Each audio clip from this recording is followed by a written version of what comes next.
Guys അതിൻ്റെ അടുത്ത് എനിക്കൊരു പണിയും കിട്ടിയതാ. ബാഗ് ഒന്ന് പൊട്ടി കിട്ടി. പെട്ടി പൊട്ടി പെട്ടി പൊട്ടി പെട്ടി പൊട്ടി. ഞാനെന്ത് ചെയ്യും? ലഗേജൊക്കെ പൊട്ടിക്കൊണ്ട് വരാൻ കേട്ടോ. സ്റ്റിച്ച് ജസ്റ്റ് ഒന്ന് അളിയതായിരുന്നു, ഇപ്പം മുഴുവനായിട്ട് അളിക്കൊണ്ട് പോവാണ്. ഇനി എവിടേക്കൊക്കെ എത്തണം? എൻ്റെ കുഞ്ഞാറ്റാണ് അതിൽ ഇങ്ങനെ ഇരുന്ന് ഇങ്ങനെ തോണ്ടാണ്. അത് കുറച്ചുകൂടെ വലുതാക്കാൻ പറ്റുമെന്ന് നോക്കുക.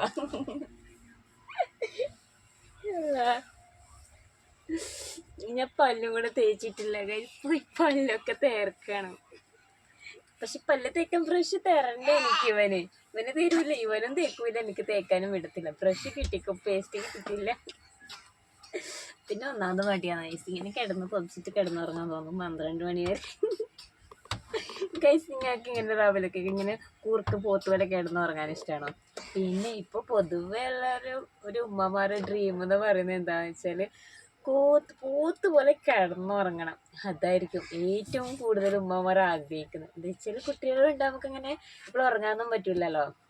കുഞ്ഞിങ്ങനെ കിടക്കാൻ ഉറങ്ങാനൊന്നും പറ്റില്ല. അതുകൊണ്ട് ഏറ്റവും കൂടുതൽ ഇപ്പോൾ ആഗ്രഹം ഉമ്മമാർക്ക് ഉറങ്ങണം എന്നായിരിക്കും. ഞാനൊക്കെ പൊതുവെ ഇപ്പോൾ അങ്ങനെയാണ്. നിങ്ങൾക്ക് അങ്ങനെയാണ്? കമൻറ്റ് ചെയ്യാം കേട്ടോ. പിന്നെന്താ നമുക്ക് അത്ര സ്ഥലത്തിൽ ഇങ്ങനെ കയറാൻ പറ്റുമോ? പക്ഷെ ഇനി ഇതിൽ കയറാൻ നോക്കാൻ ഇപ്പം പിന്നെ ഭയങ്കര ഉപദ്രവമൊക്കെ തുടങ്ങിയിട്ടുണ്ട്. ഇത്രയൊക്കെ പറയുമ്പോൾ അറിയാം, ഇതൊന്നും കടന്നിട്ടില്ല, നീ 80% കടന്നിട്ടുള്ളൂ, ഇനി ബാക്കി ഇനി പിന്നെയും ബാക്കിയാണെന്നാ. ഇതെല്ലാം ഉപദ്രവമാണ്, തുടങ്ങാൻ പോകുന്നതേ ഉള്ളൂ എന്ന് എനിക്ക് ഇപ്പോഴേ ചിലപ്പോൾ പേടിയൊക്കെ തുടങ്ങി. അല്ല